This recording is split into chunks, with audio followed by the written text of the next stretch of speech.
Ontology is a philosophical term that refers to how we understand reality. Ontology is the foundation for understanding what constitutes knowledge, how to search for knowledge, and what to do with that knowledge. There's a great deal of variation in cultural understandings of reality, particularly between Western and Indigenous cultures. Traditional Western ontology includes belief in a single reality that is true for everyone. It is thought by reducing complex systems into their most minuscule elements, we can discover the universal truths of this reality. In Indigenous ontology, philosophies of holism nourish traditional Indigenous beliefs about the multiplicity of reality, which is shaped by innumerable, interconnected physical and ethereal domains. Holism also guides us to consider the reciprocal interdependence of all things. An object or thing is not as important as one's relationship to it. There is no one definite reality, but rather different sets of relationships that make up an Indigenous ontology. As we learn from Sean Wilson, reality is relationships, and how we come to know reality is through engaging in relationships. This importance of a relationality is found amongst all Indigenous peoples. Knowledge, theories, and ideas are only knots in the strands of relationality. Wilson and Hughes say, in the context of research, a relational understanding of reality requires that we acknowledge where and how we are connected to the ideas and questions we research. We must attend to how we fit into the web of relationships that make up our research context. So I'm joining you today from the ancestral unceded lands of the Musqueam, Squamish, and Tsleil-Waututh, on whose lands I have been an uninvited guest for the last almost 16 years.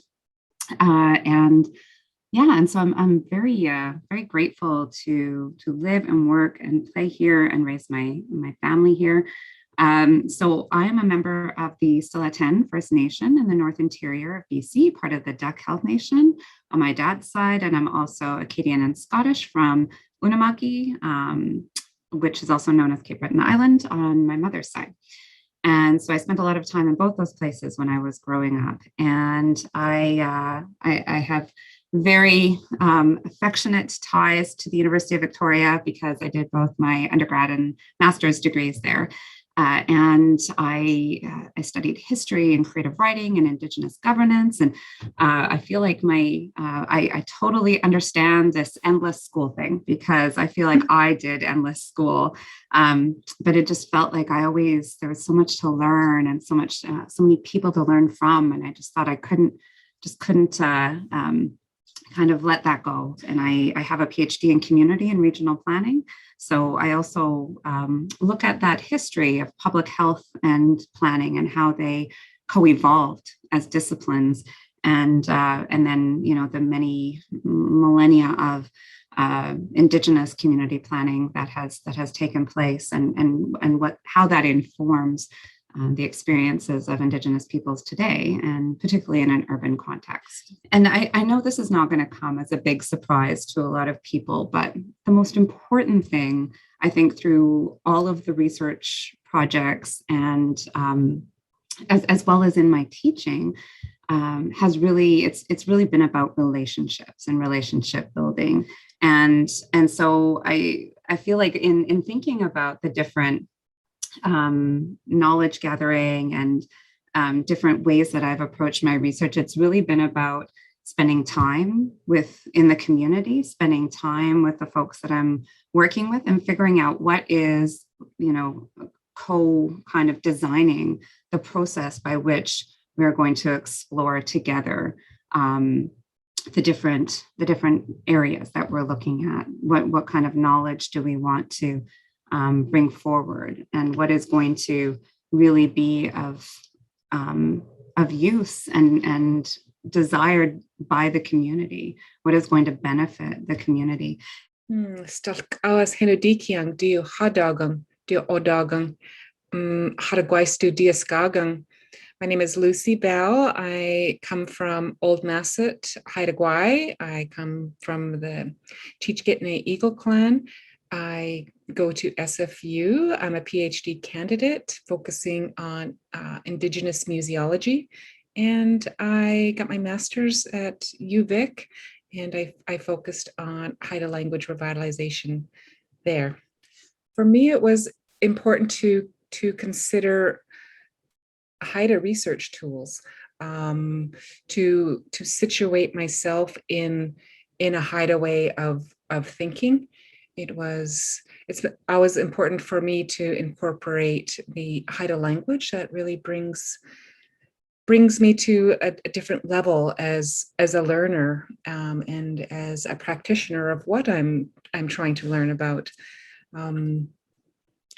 So that often situating in that Haida methodology takes a bit more time, and it takes a lot of patience on my part. And sometimes I had to like go back to people and ask more questions, and sit with them even longer, and to actually practice what I was learning was a big part of that. I think it's important to be situated in the community, and to make that the priority over what the university is asking for, and to stay true to that, stay grounded in that. And I love how universities are kind of catching up to how we do research, and to realize that our way, whatever our ways are for our communities, that's the right way to be doing our research. I would say that having a reciprocal relationship with the community is important. I'm finding as I'm reaching out right now for my my research at home, I'm being asked to do some research for the community, and it's important research. So researching, I'm helping with a Haida birth story book, and I'm being asked to write a chapter on traditional birthing, and midwifery, and to actually find the belongings in museums that relate to babies, relate to motherhood, things like that. And it's so beautiful to be given that responsibility, and it's really important to be giving back to the community. So to honor that reciprocal relationship is really important. Epistemology refers to our understanding of what represents knowledge and how we can come to know. Research disciplines and researchers assume an epistemological position based on ontology. Among those who subscribe to a Western ontology, their epistemological position is likely one that seeks objective, i.e., value-free, truth that is generalizable, that is, widely applicable. The epistemological position of those who subscribe to traditional Indigenous ontologies is likely one that acknowledges the subjectivity and variability of experience. Many Indigenous worldviews assumes relationships between all life forms. Indigenous epistemologies are at the center of Indigenous methodologies, which makes them distinct from qualitative approaches. Because of the distinction, Indigenous epistemologies challenge the very core of knowledge production and purpose. Some key features of how we come to know include interactional and interrelational, connected to language, personable, kinship, values and place, broad-based, holistic, inclusive, animate, cyclical, fluid, and spiritual. Indeed, K'awaas notes that it is difficult to define, deconstruct, or compartmentalize the different aspects of Indigenous ways of knowing. Reductionist tools seem to not work here. Indigenous knowledge is alive, it has agency, it moves. Therefore, knowledge can't be discovered or owned, but instead reveals itself, is experienced, and is shared. You are in relationship to the thing you are learning about and to the knowledge itself. I find this absolutely in Indigenous health research, which is that there is a persistent perspective that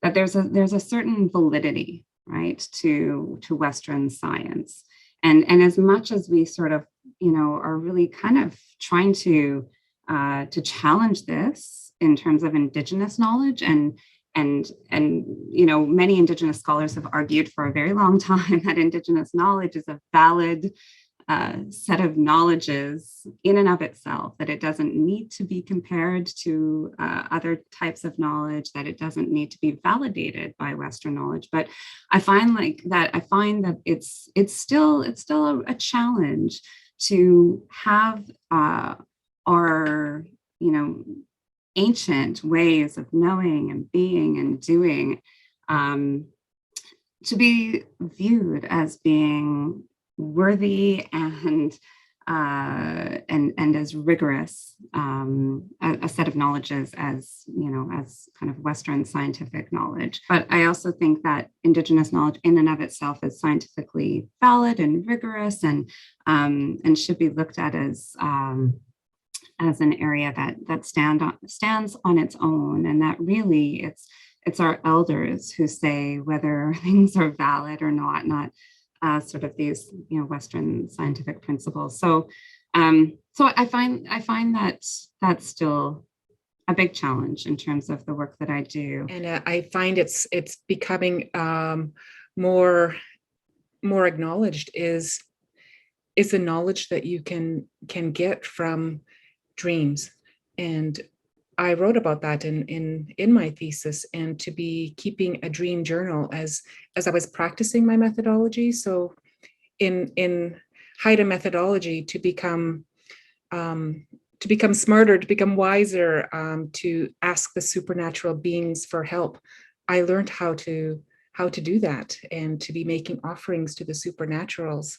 And they started to speak to me in my dreams and to appear to me. And it was happening a lot as I was writing. And that was extremely powerful. And it really speaks to the importance of following the traditional ways of becoming smarter and becoming more knowledgeable of your ways, and to trust that, and to be not embarrassed to write about that. That's how we change the institution, by writing about some of those very different ways of gathering knowledge and very different methodology.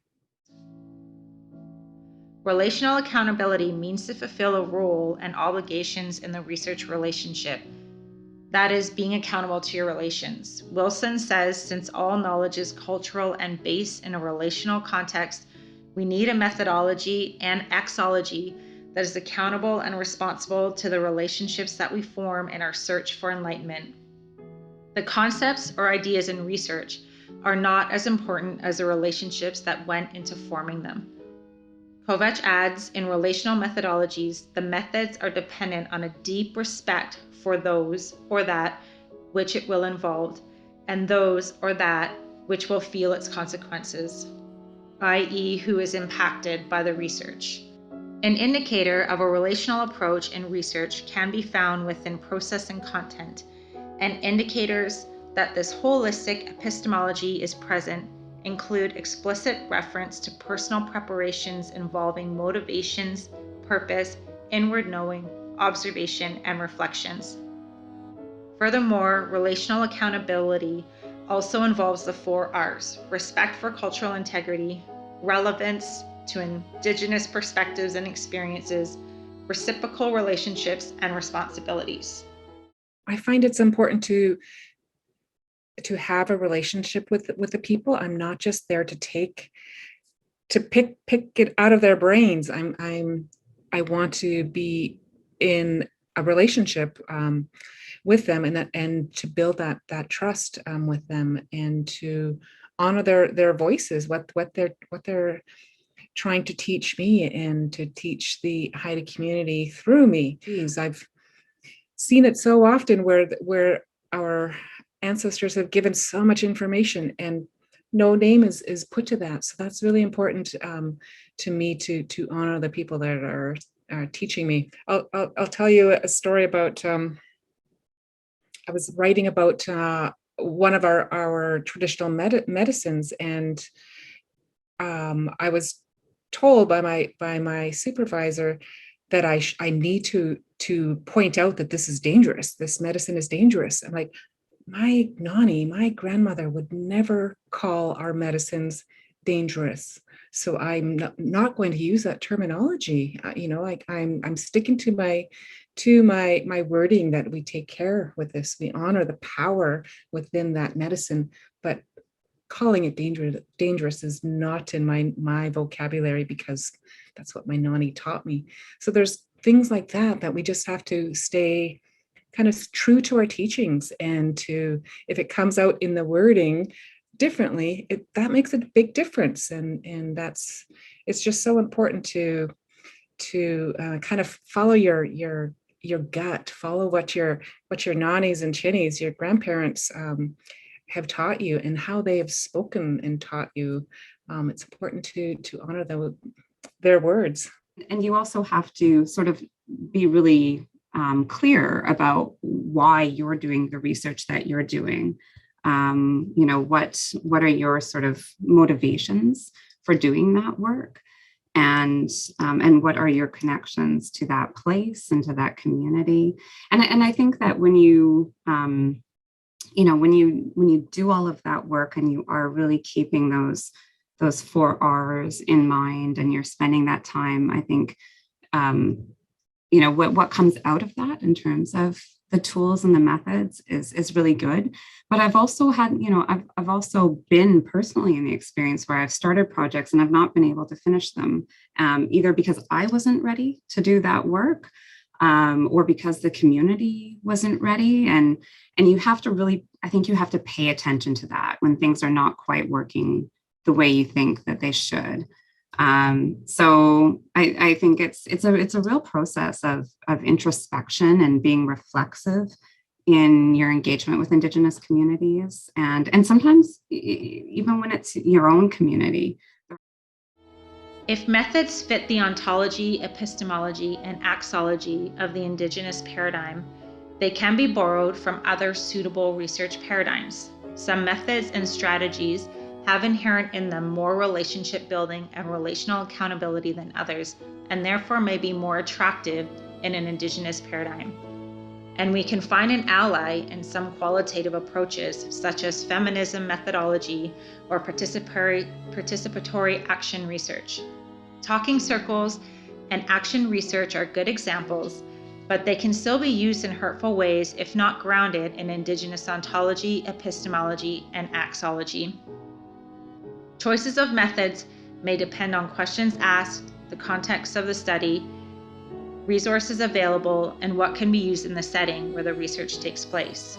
I think, out of those conversations and spending time in community and the relationships that you build, it really kind of becomes clear what the methods are going to be, whether they're going to be, small groups of people that you will meet with, whether it will be talking circles, whether it will be a healing circle, whether it will be one-on-one interviews, whether it will be, family interviews. There's so many different ways in which you can gather knowledge, whether it's just not just, but whether it's participating in ceremony.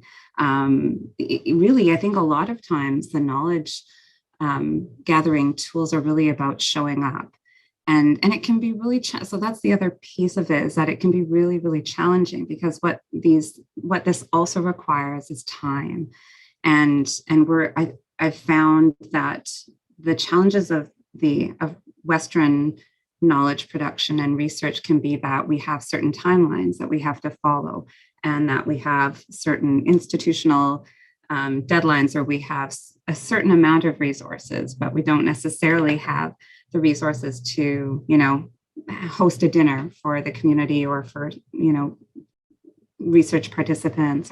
So I think there are some challenges to these approaches.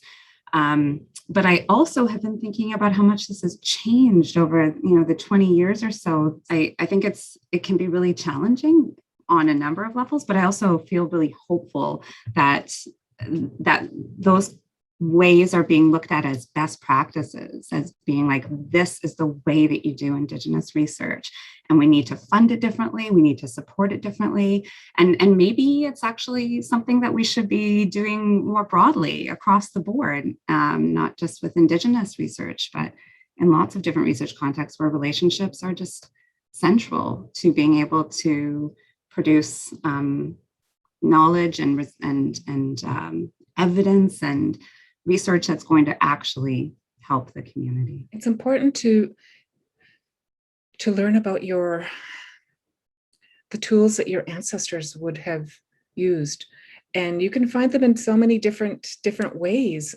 So in my thesis research, I didn't realize how, even though I wasn't studying like Haida war practice, I found so much knowledge within those stories on how to build my methodology. So I would just advise you to look for those tools within your culture, within things that have been written about your culture, and recordings that you may have of your elders, and to just talk to the people back at home. How do you kind of embed respect in that particular aspect of how we approach our research within those methods and methodologies? So so I guess one, a project that I'm really proud of, I continue to do work in, is around Indigenous men's health. And I became the research manager for a project called Dudes Club in 2015. And it's such a powerful program. And it's how I also became more interested in, there's sort of limited actually research into Indigenous men's health. And Dudes Club is a really wonderful model that's really actually about community health and the health of everyone. But when I was part of that project, we had funding through Movember, and it was actually very liberating to have funding that came from outside the sort of tri-council of CIHR, SSHRC, and NSERC model, which is usually where, universities get their funding from, because we didn't have to actually produce any academic materials. We didn't have to, publish in journals. We didn't have to.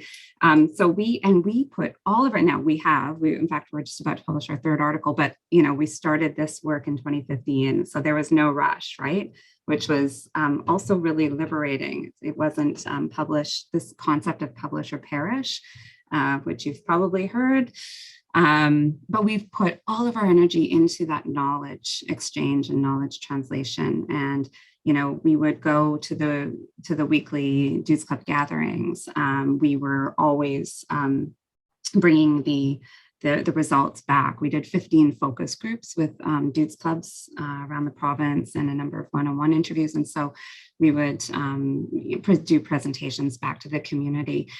We attended a whole ton of different conferences, including community-based gatherings, and just met and talked to a whole lot of other community groups and organizations who are doing similar work. So there was a lot of meeting with other folks who are doing kind of similar grassroots or Indigenous oriented work.